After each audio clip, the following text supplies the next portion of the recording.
अच्छा जी, trigonometric graph y is equals to A plus B sine C X. ठीक है, अच्छा जी, ये वाली बात मैं पहले ही क्लियर कर दूँ। आई होप इंशाल्लाह सबको पता ही होगी। b हमारे पास क्या है, एम्पलीट्यूड, a क्या है, इनिशियल वैल्यू, c क्या है, number of cycles in 360 degree, number of cycles इन 2 पाई, ये है c। समझ रहे हो बात? ठीक है। और पीरियड कहलाता है कि हमने कितने टाइम पीरियड में, कितने एंगल में हमने एक वेव कंप्लीट की है। साइन की एक इतनी ये होगी, कॉस की एक ये होगी, तो ये एक उसमें एक एक साइकिल कितने एंगल में कंप्लीट की है, ये है बेसिकली पीरियड। और सी ये है कि 360 के अंदर कितने साइकिल बने, दोनों का फ़र्क याद रखना। ठीक है, सी पीरियड नहीं होता, ये बात याद रखना। आगे आते हैं, कहते हैं एज एन एम्पलीट्यूड 4, एम्पलीट्यूड 4 है, ठीक हो गया, B4 हो गया। चल scenes, period of pi over 3, period pi over 3 का मतलब है तो एक साइकिल में कितने, एक साइकिल पाई ओवर 3 में कंप्लीट हो रही है, तो ख़ुद बता दो 2 पाई में कितनी कंप्लीट हो सकती है। सही है, पाई ओवर 3 में 1, अगर रेशो मेथड से कराऊँ डायरेक्ट तो समझ में आएगा नहीं तुम लोगों को, तो 2 पाई में कितना, ऐसे ही ना, पाई ओवर 3 में 1, 2 पाई में कितना, ऐसे ही ना। तो बेसिकली हुआ क्या, 2 pi divide by pi over 3। ठीक है, ये कटा, 3 ऊपर आया। ये कैसे ऊपर आया ये भी दिखाऊं, चलो दिखा देते हैं। 2 पाई अपॉन पाई, नहीं नहीं नहीं, 1/3, पाई भी हटा दो, तो 2 डिवाइड बाई 1/3, 2 मल्टीप्लाई बाई 3/1। मतलब चीज़ें तो बहुत है ना हमारे पास, जिन्हें ये चीज़ें भी नहीं आती। ठीक है, तो 6 क्या है, मतलब 6 साइकिल्स बनेंगे 2 पाई के अंदर, मतलब 360 के अंदर 6 साइकिल्स बनेंगे, तो मतलब सी की वैल्यू मिल गई है बेसिकली हमें। समझ रहे हो बात, समझ रहे हो नहीं समझ रहे हो, नहीं समझ रहे हो। सी हमारे पास है नंबर ऑफ साइकिल्स, पीरियड हमारे पास होता है एक, उसमें कितने, एक साइकिल कितने एंगल में कंप्लीट हुआ, डेट्स इट, गॉट इट।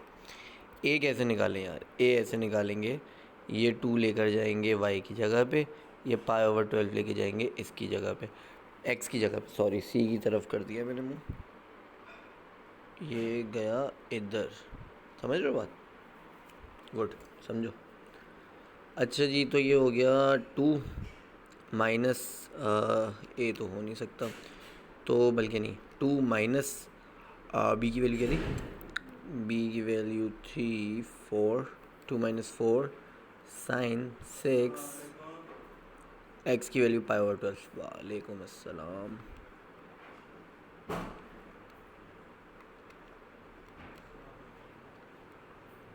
ठीक हो गया, ओ डिग्री में कर दिया, शिफ्ट रेडियन, -2 आंसर आ गया भाई ए का, ऑन है। 2 को वाई की जगह पे, पाई ओवर 12 को एक्स की जगह पे, तो ए का आंसर अल्लाह भला करे -2 आ रहा है। आई होप समझ में आ गया होगा सबको। फिर कहता है इसे ड्रॉ भी कर दो, मैं का मसला नहीं है। सही है, बस ये बताओ कि कितने ड्रॉ करने हैं, रेंज है पाई तक की। सही है, अब मुझे एक बात बताओ, 2 पाई के अंदर 6 वेव्स बन रही थी, ये बात तुम लोग बहुत अच्छी तरीके से समझ गए, मैंने रेशो मेथड से समझाई है। सही है, रेशो मेथड से समझाइए, वरना पहले तो मैं फार्मूला लिखवा देता था कि हमारे पास 2 pi upon period equals to number of cycle, number of cycle. सही है, अभी भी फार्मूला याद करना चाहो तो नो प्रॉब्लम, वरना रेशो मेथड से ही मैंने करा दिया कि पाई ओवर 3 में एक बन रहा है, क्योंकि पीरियड का मतलब मैं बता चुका हूँ कि एंगल कितने में एक बन रहा है। पाई ओवर 3 में एक बन रहा है, 2 पाई में कितना बन रहा है, चल चल चल आगे चलते हैं। तो मतलब पाई में कितने बनेंगे, तो 2 पाई में 6 बन रहे हैं, तो पाई में 3 बनेंगे, डेट सेट।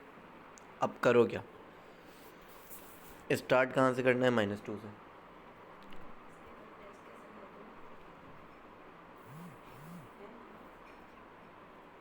टेस्ट अच्छा भी है इसे।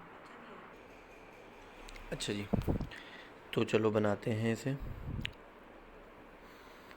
3 ड्रॉ करना है ना, और -2 से स्टार्ट करना है, क्योंकि स्टार्टिंग लाइन तो -2 है।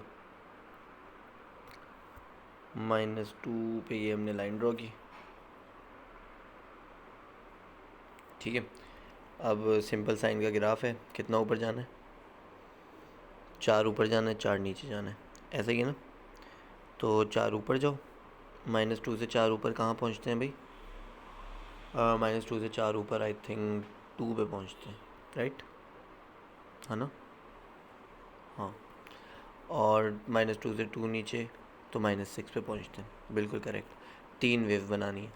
अच्छा, 3 बनानी है, इसमें कितने डिब्बे हैं? 1 2 3 4 5 6, सही है। तो मतलब 2 डिब्बों में एक कंप्लीट करते हैं। ये सारी बातें वहाँ ग्राफ देख के समझ में आएंगी, सही है। तो अल्लाह भला करे, मुझे एक मैक्सिमम पॉइंट यहाँ मिलेगा, नहीं सॉरी, एक मैक्सिमम पॉइंट यहाँ मिलेगा, ये यहाँ पॉइंट मिलेगा, ये यहाँ पॉइंट मिलेगा, और ये यहाँ पॉइंट मिलेगा।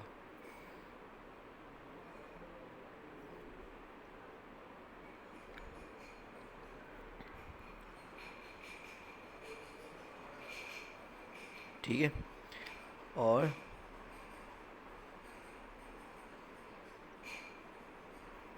ठीक है, आई होप तुम लोग समझ गए होगे। दूसरा क्वेश्चन उठाते हैं। अच्छा जी, 5 cos 4x - 3। तो पहले इसी में डिसाइड कर लेते हैं कि एम्पलीट्यूड क्या है, स्टार्टिंग पॉइंट क्या है। ये 4 पीरियड नहीं बता रहा, ये 4 ना ये पीरियड बता रहा है, ये 4 मुझे बता रहा है कि 4 साइकिल्स इन 360 डिग्री। इतनी मासूम सी बात बता रही है मुझे कि भाई कॉस का जो एक साइकिल सीख कर आए हो ना, उस जैसे 4 बनेंगे। 1 2 3 4, बिल्कुल सही बनाया। उस जैसे 4 बनेंगे 360 में। ये 4 मुझे सिर्फ इतनी छोटी सी बात बता रहा है, पीरियड भी नहीं बता रहा। कोई मसला नहीं है पीरियड निकालने में। 360 120 पीरियड हो गया, नहीं 90 पीरियड हो गया। अच्छा, अब फिर तुम लोग कन्फ्यूज, ये 90 कैसे आ गया, 4/4 कैसे किया? दोबारा इन दोनों बातों को समझो। ये जो है ना, ये जो नंबर लगा है, ये नंबर है number of cycles in 360 degree. और पीरियड क्या है? एंगल, एंगल जिसमें एक साइकिल कंप्लीट हो रहा है। तो 360 में जब 4 हो रहे हैं, तो वही रेशो मेथड खुद ही लगा लो। मुझे तो पता था डिवाइड होगा, तो मैं डिवाइड कर लिया। मैंने अभी जो फार्मूला लिख कर आया हूँ, वो फार्मूला भी यूज़ कर सकते हो, रेशो मेथड भी यूज़ कर सकते हो। बात समझो बस, जो बताना चाह रहा हूँ। आई होप सबको समझ में आ गई होगी, नहीं आई होगी तो पूछ लेना। सिंपल सा क्या है कि ये बताएगा कितने साइकिल्स हैं 360 में, और पीरियड इज़ के एंगल कितना एक साइकिल के लिए। तो जब 360 के अंदर 4 हैं, तो उसे डिवाइड बाई 4 करो, तो एक के लिए 90। तो एक का एंगल जो है वो आंसर है, डेट्स इट, वो पीरियड है, that's it. Amplitude of y 5, period 90 degree. Out draw करें। स्टार्टिंग लाइन है +3 -3, +3 या -3 है भाई, सब रिमूव करो। वालेकुम अस्सलाम। Tattoo differential.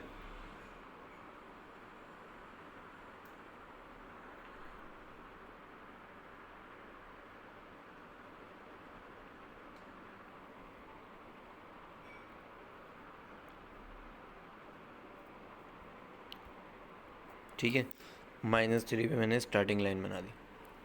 अच्छा, अब कॉस हमेशा स्टार्टिंग लाइन से ऊपर से,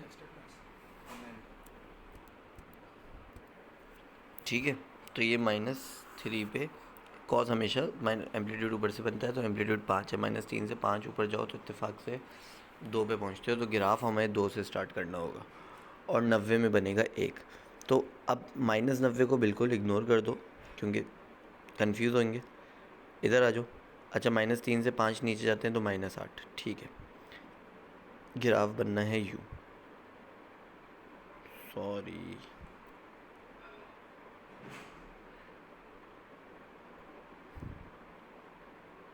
सॉरी, ये है ग्राफ मेरा। समझ रहे हो बात को, नहीं समझ रहे हो? कॉस का यही ग्राफ होता है ना, देखो यही ग्राफ है, कोई मसला इसमें? हमने एम्पलीट्यूड -3 से कितने ऊपर, 5 ऊपर गए, -3 से 5 ऊपर गए, 2 पे पहुँचे, -3 से -5 नीचे आए तो -8 पे पहुँचे, और -8 पे हमें वो वाला देना था, बिल्कुल मिनिमम पॉइंट देना था, वो भी दिया बीच में, और ये 180 पे होता है तो बीच में दिया बिल्कुल 45 पे। आई थिंक समझ गए होगे, वही काम किया है पूरा। अच्छा, अब इस -90 से कंफ्यूज नहीं होना, बिल्कुल ऐसा ही यहाँ पे भी बना दो, ख़त्म हो गई बात, कोई मसले की बात ही नहीं है। जैसा वहाँ पे बनाया था बिल्कुल ऐसे ही वहाँ यहाँ पे भी बना दिया। स्केच कर रहे हो, स्केचिंग में कोई प्रॉब्लम नहीं होती, कोई मसला नहीं। अगर टेढ़ा मेढ़ा ये हो गया, बस पेंसिल शार्प हो, कर्व लगे, ऐसे टेढ़ा मेढ़ा ना लगे, ये ज़्यादा टेढ़ा मेढ़ा हो गया मेरा तो। बस लाइट हैंड करके यूँ यूँ करोगे तो सही ड्रॉ हो जाएगा। पॉइंट्स पहले मार्क कर लेना, ये ज़्यादा एक्यूरेट काम लगता है। मतलब अगर हम लोग यहाँ पॉइंट्स मार्क करते पहले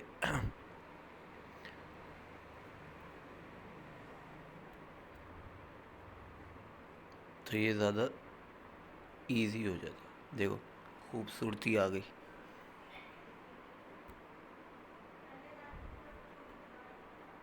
खैर है, वैसे कौन सा ना था हमें, ले लो भाई thank you party. Thank you सही के पास मिलता है सब। हाँ भाई, ठीक हो गया, चलें आगे, नेक्स्ट क्वेश्चन पकड़ते हैं। अच्छा भाई, हुआ ये कि अब आ गए हम लोग अगले ग्राफ पे, सही है। अब मेरी बात एक सुन लो, इतनी सी। हम कह रहे थे हर उसमें कि ये 3 रिप्रेजेंट करता है कि 360 में कितने बन रहे हैं। भाई 10 में आके ना ये बात थोड़ी सी चेंज हो जाएगी। अच्छा, अब इसका मतलब ये नहीं कि हमारा पूरा ग्राफ चेंज हो जाएगा, जो ग्राफ बचपन से सीखा है ग्राफ वही है 10 का। 360 के अंदर ये सॉरी ये सारी बातें वही हैं, समझो बात। बस हमारे पास होता ये है कि इसका 180 में ग्राफ कंप्लीट हो जाता था, लेकिन हम फिर भी 360 बनाते थे, स्टैंडर्ड चल रहा था हमारा।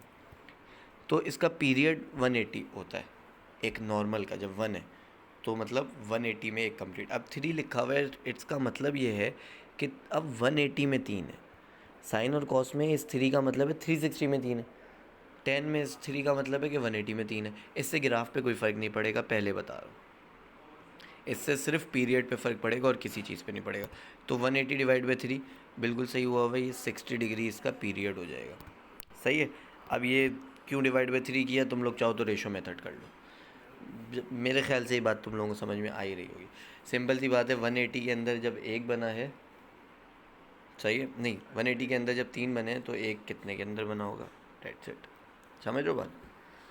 अच्छा जी, आगे चलते हैं। कहता है इसी चीज़ को स्केच कर दो 0 से 180 में। तो पहले तो मैंने कहा 0 से 180 मतलब 3 बनेंगे। क्या 3 बनेंगे? ये 3 बनेंगे, मतलब ये आधा ग्राफ 3 बनेगा, सही है। इतना सा ये ग्राफ 3 बनेगा।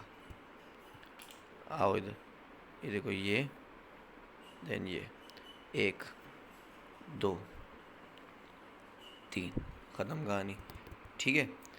अच्छा, अब ये स्टार्टिंग लाइन से स्टार्ट किया होगा। स्टार्टिंग लाइन क्या थी? 1। एम्पलीट्यूड क्या था? 1 था। चिल सीन से अगर एम्पलीट्यूड कुछ और हो जाता तो हम लोग क्या करते? 45 डिवाइड बाई 3 कितना होता है? 15 ना। 15 पे वो नंबर जाके शो कर देते, ये बात याद रखना। अगर एम्पलीट्यूड होता, अभी तो नहीं था ना, लेट सपोज यहाँ होता 2 होता यहाँ पे, तो मैं यहाँ 15 पे जाके शो करता, क्या शो करता?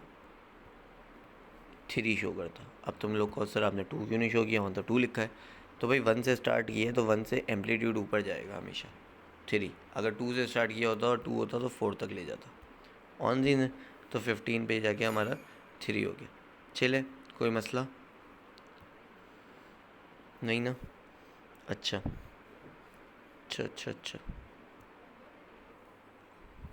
अच्छा भाई, ये नेक्स्ट सवाल आओ। y is equal to 10x, sketch करना है 0 से पाई तक, और 1 + 3 sin 2x। पहले तो सोच लेते हैं कौन कितना होगा। 10x, ओहो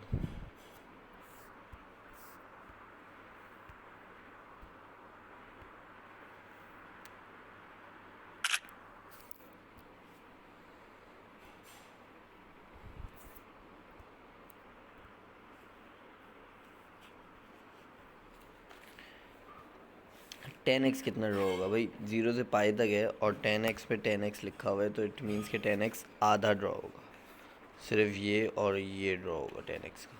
समझो बात, क्योंकि 2 पाई में वो होता है पूरा कि ये आगे भी जाए और ये भी आए। ठीक है, 1 + 3 sin 2x, 2x है तो इट मीन्स कि 360 में 2 ड्रॉ होंगे, और अगर हम पाई तक की ऑफ़र दे रहे हैं तो मतलब अब 1 ड्रॉ होगा। ठीक है, तो मतलब साइन 1 ड्रॉ होगा और 10x आधा ड्रॉ होगा। पहले मैं 10x ड्रॉ कर लेता हूँ, फिर वो कर लूँगा। उसने कहा दोनों ड्रॉ करो, 2 डिफरेंट कलर से कर लूँगा। कलर रेंज तो बहुत है हमारे पास, मसला ही नहीं है। एक कर लेते हैं ब्लू से। ठीक है, 1 + 3 sin x कर रहे हैं, स्टार्ट करना होगा 1 से।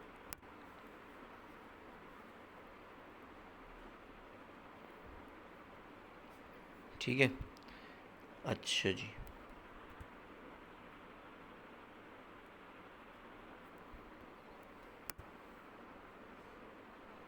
शार्प पेंसिल से करना चाहिए। ठीक है, अच्छा जी, तो 1 से स्टार्ट करना है। 3 ऊपर 3 नीचे, 1 से 3 ऊपर 4, 3 नीचे -2। ठीक हो गया, और पूरा एक ग्राफ बनना है। तो पूरा एक ग्राफ बनना है तो यहाँ आधा होना है मतलब, ठीक है, और यहाँ टॉप होना है। ठीक है, और यहाँ लीस्ट होना है, और यहाँ एंड होना है। ऐसा ही है। 1 से 3 ऊपर 4 बनाता है, 1 से 3 नीचे -2। आई थिंक सही है, सही है, सही है। तो पहला पॉइंट है ये, मिलाओ भाई।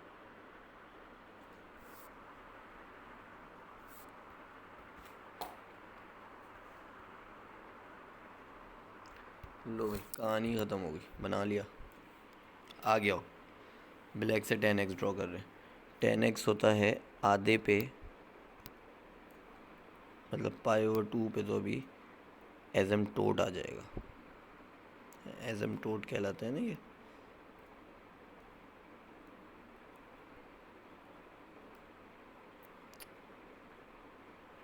ठीक है, अच्छा, अब एक ग्राफ जाएगा यूं और एक ग्राफ जाएगा यूं। ठीक है, 10x का एक्चुअल ग्राफ देख लो, अगर तुम लोगों को प्रॉब्लम हो रही है कि ऐसे ऐसे क्यों गए, तो तुम बिल्कुल समझ जाओगे कि ऐसे ऐसे क्यों गए। समझ रहे हो बात मेरी? नीचे आओ। Coordinate of the stationary point of the curve this. Stationary point भाई एक तो ये है, इसका पॉइंट लिख दो जाके, एक ये है, इसका पॉइंट लिख दो जाके, बस। अब तुम लोग लिख दो। अच्छा, ये क्वेश्चन देखो, the number of solution of equation this. भाई ये कौन सी इक्वेजन है? ये इक्वेजन है साइमल्टेनियस, मतलब इन दोनों इक्वेजन्स को साइमल्टेनियस करो, क्या हो जाएगा? 10x = 1 + 3 sin x हो जाएगा। तो मतलब इन दोनों का पॉइंट ऑफ इंटरसेक्शन चाहिए उसे, क्योंकि साइमल्टेनियस पॉइंट ऑफ इंटरसेक्शन होता है। तो ये दोनों बातें याद रखो। मैथ्स के पेपर में भी तुम लोगों ने ये बहुत भंड मारे, पॉइंट ऑफ इंटरसेक्शन और साइमल्टेनियस दोनों एक ही बात है। तो सॉल्यूशन कितने हुए भाई? 1 2 3 4 सॉल्यूशन है इन दिस पाई। अगर वो ये =2 नहीं लगाता तो मैं 2 लिखता। पता है क्यों? क्योंकि फिर ये वाला और ये वाला काउंट ना करता मैं फिर। समझ तो तुम लोग गए होगे। ठीक है, एक और क्वेश्चन करते हैं। रेडियन का काम किया था ना जी। अच्छा जी, ये एक और क्वेश्चन है। P tan 3x passing through the point this 0, P and this, find the value of P and Q। इस पूरे ग्राफ में इन्होंने सबसे बड़ा भंड जो मारा है वो ये मारा है कि ग्राफ बना के दे दिया। ग्राफ सिर्फ तुम लोगों को कंफ्यूज करने के लिए दिया, ग्राफ से तुम लोगों को कुछ नहीं पता चलेगा। तुम लोगों ने करना क्या है, सिंपल, ये उठा के लेके जाना है, इसके अंदर डालना है, समझे? और झट से आंसर आ जाएगा P का। और जब P का आंसर आ जाए तो ये उठा के लेके जाना है और इसके अंदर डालना है, झट से आंसर आ जाएगा Q का। मतलब सब मिल के सिर्फ हमें पागल बना रहे हैं। ग्राफ ये पूरा सिर्फ हमें पागल बनाने के लिए दिया है, सिर्फ और सिर्फ हमें पागल बनाने के लिए दिया है, ठीक है।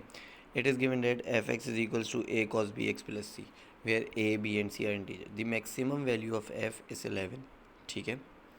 Minimum value of is 3, period is 72, find the value of A B and C. सबसे पहले तो मैंने कहा बी निकाल दो, क्योंकि बी है नंबर ऑफ साइकिल्स इन 360 और 72 में एक हो रहा है, तो 360 ज़रा डिवाइड बाय 72 करूँगा, झट से पता चल जाएगा कि बी कितना है। समझ रहे हो बात, समझ रहे हो ना। 5, बी की वैल्यू आ गई भाई 5, बी इज इक्वल्स टू 5। और क्या बताया था, मिनिमम वैल्यू बताई थी, मैक्सिमम वैल्यू बताई थी, और कुछ नहीं बताया था। कोई मसले की बात नहीं है। पता है एम्पलीट्यूड निकाल सकता हूँ मिनिमम और मैक्सिमम से मैं। नहीं समझ में आया तो बना के दिखा देते हैं आप लोगों को। ये मैक्सिमम 11 है, मिनिमम 3 है। पूरा ग्राफ ऊपर लाओ, 11 3। तो इसका जो मिड पॉइंट होगा वो क्या होगा, हमारा स्टार्टिंग लाइन। समझ रहे हो बात, आई होप समझ रहे होगे, क्योंकि हमारे पास मैक्सिमम और मिनिमम के बीच में जो होता है कॉस में, साइन में भी, वही तो हमारे पास स्टार्टिंग लाइन होती है। मतलब सवाल सिर्फ घुमाया है, मतलब इस पूरे सवाल में सिर्फ हमें पागल बनाने की कोशिश की गई है। सही है। 11 + 3 डिवाइड बाई 2 तो आ गया 7। 7 ज़रा बता कर आओ कि सी की वैल्यू है 7, ठीक है।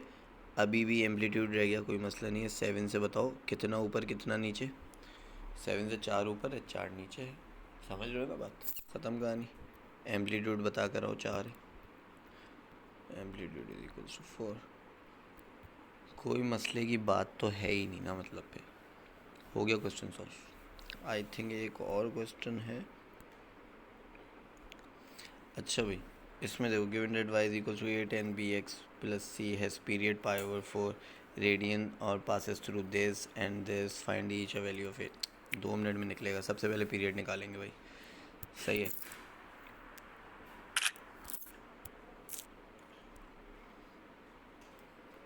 सिंपली करना क्या, सिंपली करना ये है कि π/4 में बन रहा है एक, ऐसी बात है ना, π/4 में बन रहा है एक साइकिल। अब हमें क्या करना है, b का मतलब क्या है, 180 में कितने बनेंगे, यही है ना। तो 180 मीन्स 2 नहीं पाए, 180 मीन्स पाए भाई, पाए डिवाइड बाय π/4। तो 4 आंसर आ रहा है। आई होप तुम लोगों को समझ में आ गया होगा।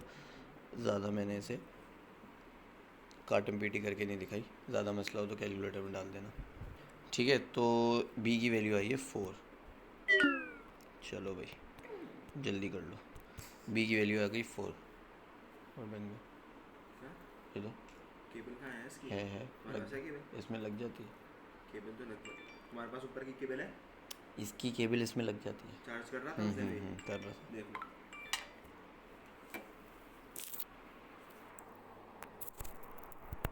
देख अड़ गए। अच्छा जी, तो B4 आ गया, सही है। अब मैंने कहा radian passes through the point 0, -2 x 0 पे y -2, तो पता है स्टार्टिंग लाइन -2 हो गई। समझ आई ये बात। B4 A, ये पॉइंट जब मैं इसके अंदर डालूँगा तो A भी निकल आएगा। चिल सीन्स हो गए, कहानी ख़त्म हो गई। लेकिन तुम लोगों को मेरे ख्याल से -2 समझ में नहीं आया हो। देखो अगर वो y एक्सेस -2 से शुरू कर रहा है तो मतलब यही स्टार्टिंग लाइन हो गई ना। tan और sin में तो स्टार्टिंग लाइन से ही स्टार्ट हो रहा होता है, तो इधर से ही स्टार्ट हो रहा होगा ग्राफ। 0 y एक्सेस पे वो कहाँ स्टार्टिंग में ही टकराता है ना, उसके बाद y एक्सेस से थोड़ी टकराता है। और x 0 पे y एक्सेस पे, समझ रहे हो बात। ठीक है भाई, कहता है इसे ड्रॉ करो, 2 cos 3x + 1 using find the exact solution of this. अच्छा जी, निकाल देंगे इसके सॉल्यूशंस, कोई मसले की बात नहीं है। फॉर दिस, अच्छा पहले बना तो दें। 360 में 3 बनेंगे, 2π/3 माइनस और 2π/3 पॉजिटिव। इसमें कितने बनेंगे भाई, 2π/3 और 360 में बनेंगे 3, ऐसे ही है। 360 में बनेंगे 3, तो मतलब इसमें एक बनेगा ना, आई थिंक, है ना, है ना।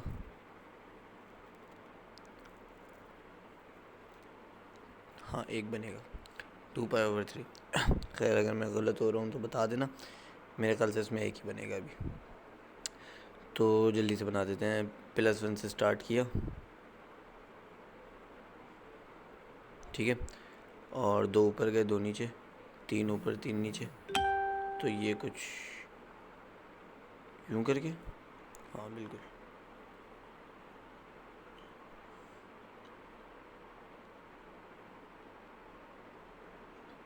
ठीक है, और उधर भी यही, ठीक है, समझ गए बात। अच्छा, अब वो कहते हैं यूजिंग योर ग्राफ और other find the exact solution of this. देखो, मैथ्स में भी ये सवाल बहुत कराए हैं तुम लोगों को, इन सवालों को, लेकिन फिर भी नहीं समझ पा रहे हो तुम लोग। देखो, स्क्वायर रूट कटा, ये √1 हुआ, ये इक्वेशन वही वाली बन गई। तो बस अब -+1 की, ये 1 की लाइन बनाई, जो जो आंसर्स हैं वो दे दिए, और ये -1 की लाइन बनाई, जो जो आंसर हैं वो दे दी, ख़त्म कहानी, बस ये बात है। कोई प्रॉब्लम हो तो पूछ लेना इन सारे क्वेश्चंस में। खुदा हाफिज़।